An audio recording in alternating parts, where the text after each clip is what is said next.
kişinin baxti gülson. Etrafıda yakınları yoklap dursun.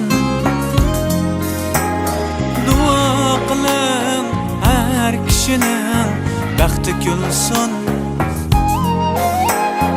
Etrafıda yakınları yoklap dursun.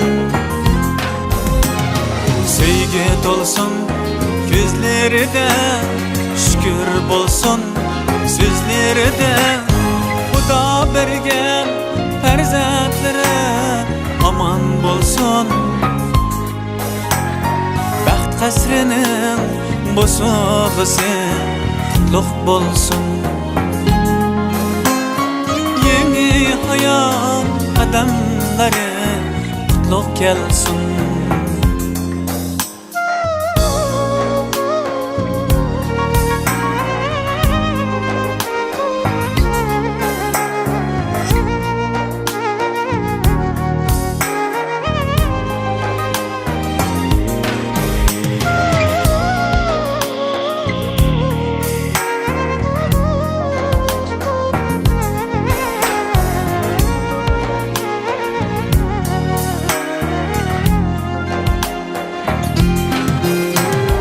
Yıkılmasın eti çapkın meydanıda. Kara bulut bulmasın hiç asmanıda. Hiç kim yolun tosalmasın, kuvvetini keselmasın. Kemide tağdek küçü bulsun imkanıda. Yangın çırağı nurluk bolsun. Yeni hayat kadınları qutlug' kelsin.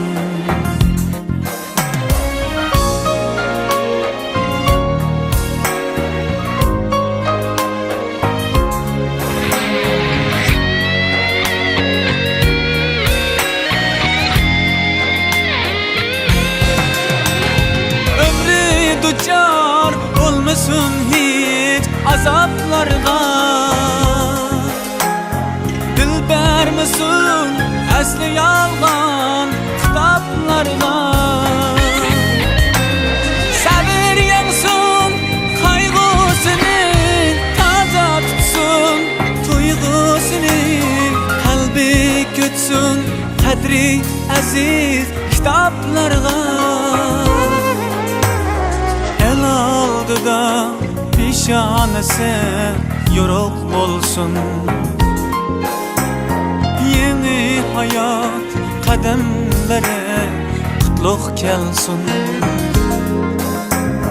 Yaxshilarning ko'zlarida nam bo'lmasin. O'tmasin kim bu dunyoda kim bo'lmasin.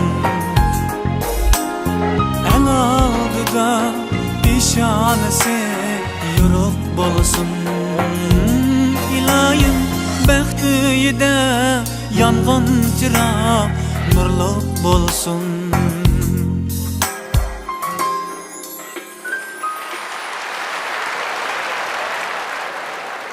Rahmat.